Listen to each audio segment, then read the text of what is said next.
Hello, I'm Maryann Alexander. I'm the Chief Officer of Nursing Regulation for the National Council of State Boards of Nursing in the United States. I am also the Editor-in-Chief of the Journal of Nursing Regulation.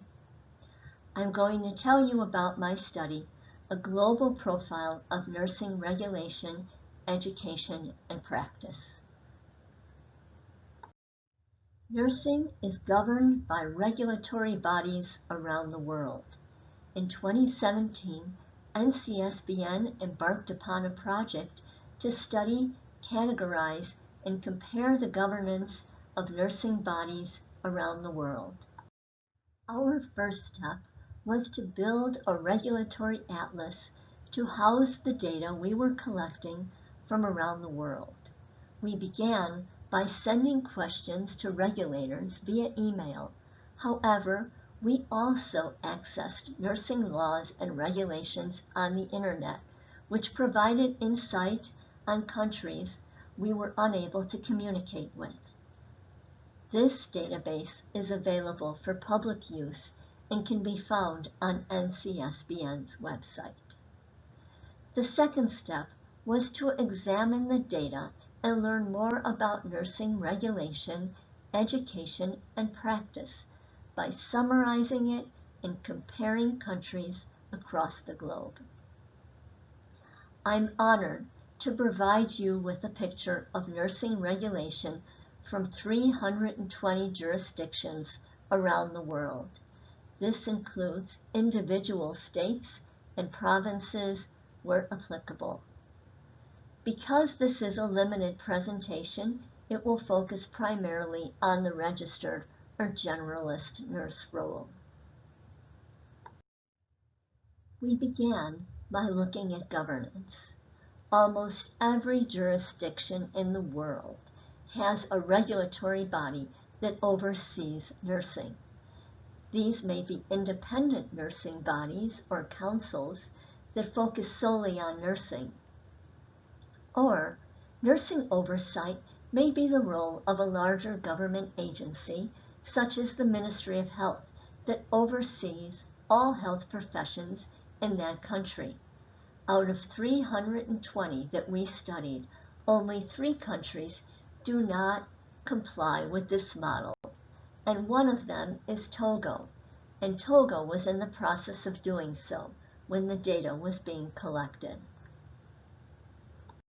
So what is the mandate of these nursing regulatory bodies?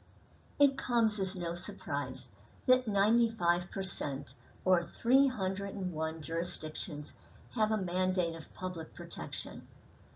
53% are mandated to promote the profession, and 26% deal with workforce and labor issues. As you will note in this slide, regulatory bodies around the world do similar work. 94% of them provide authorization to practice to the nurses in their jurisdiction. 89% administrate the nursing laws and regulations. 85% determine the discipline of nurses. 78% approve nursing education programs, and 78% determine scope of practice. Fewer than one-half, 48%, create nursing legislation. Nursing regulatory bodies, or councils, vary in size. The mean size is 17 members. The range of the membership serving the regulatory body has wide variance. The smallest is in Manipur, India, which has a regulatory body of only 2 members. The largest is in Portugal, which has 153 members. 184 jurisdictions, or 58%, require some members of the nursing regulatory body to have a specific qualification, such as being a physician or a government official. Other requirements include that the nursing regulatory body has a specific type of member, a nurse educator, a nursing assistant or technician, a lawyer or other legal experts. 35% of all the regulatory bodies require a public member, and some have gender requirements. Kenya requires that the Nursing Council reflect the regional and other diversities of the people of Kenya and have no more than 2/3 of the members of the same gender. French regions, such as Martinique and French Guiana, require their nursing regulatory body align with France's laws on gender equality, and they require nursing regulators be comprised of different sexes. In the United States, the state of Iowa specifies that its nursing regulatory body be balanced in terms of gender and political party affiliation. Other requirements include holding citizenship of the country or being of a specific nationality. 21 jurisdictions' state council members may not have a legal dispute in progress. 18 require a certain level of education that's needed. 15 require members to be in good standing and of good moral character, and 13 jurisdictions require members to have a specific political affiliation.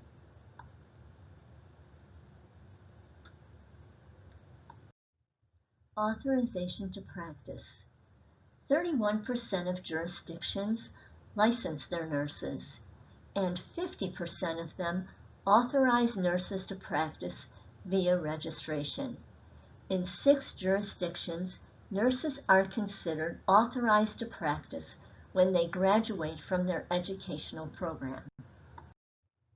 Almost all nursing regulatory bodies have the authority to require a qualifying exam for authorization to practice. However, not all administer one. 2/3 of the jurisdictions, or 214, require passage of a qualifying exam before a nurse is authorized to practice.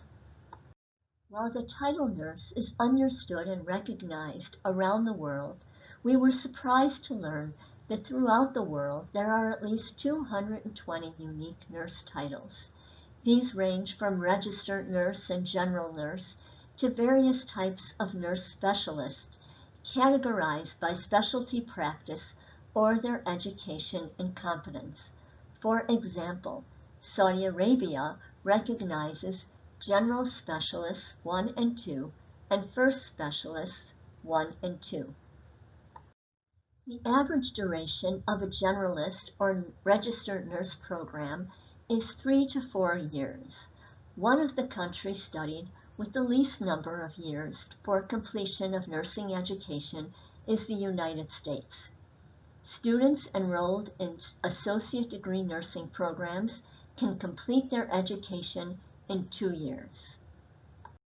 Nurses throughout the world have numerous responsibilities, and it was beyond the extent of this report to categorize all of them. However, we were interested in knowing about 2 specific areas: diagnosis and prescribing. Although these data were difficult to find for some jurisdictions, what we did learn was at least 51% of all jurisdictions allow at least one type of nurse to diagnose. 21% of jurisdictions allow registered or generalist nurses to diagnose, although most place some limitations. At least 52% of jurisdictions in the world allow nurses to prescribe medications or treatments to some degree. In 37% of jurisdictions, there is one nursing role with unlimited prescribing authority. The last category that I will share with you today is continuing competence. 72%, or 230 jurisdictions, require nurses to complete some form of continuing competence in order to remain authorized to practice. In Botswana, the Nursing and Midwifery Council requires nurses to demonstrate continued learning and submit completed professional development booklets.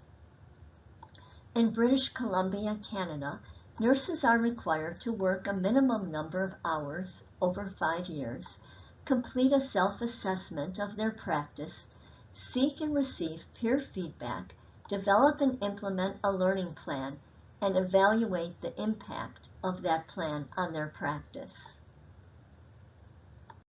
Although we have done everything possible to ensure the accuracy of our data, because we were unable to directly communicate with all countries, we cannot guarantee 100% accuracy. The most significant limitation to this presentation is time. There is much more data to be shared.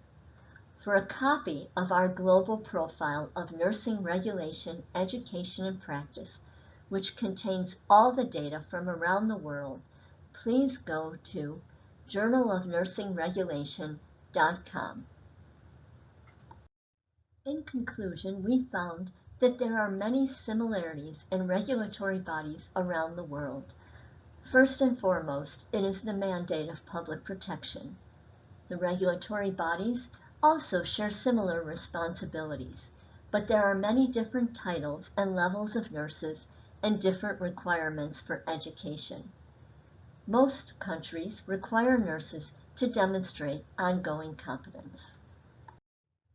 While we have learned much from this study, there is much more to be learned, especially in the areas of nursing education, looking at a common terminology, and the use of technology in regulation.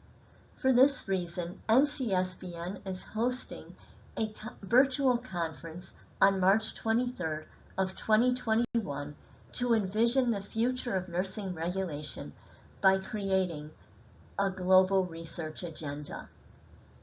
Thank you very much.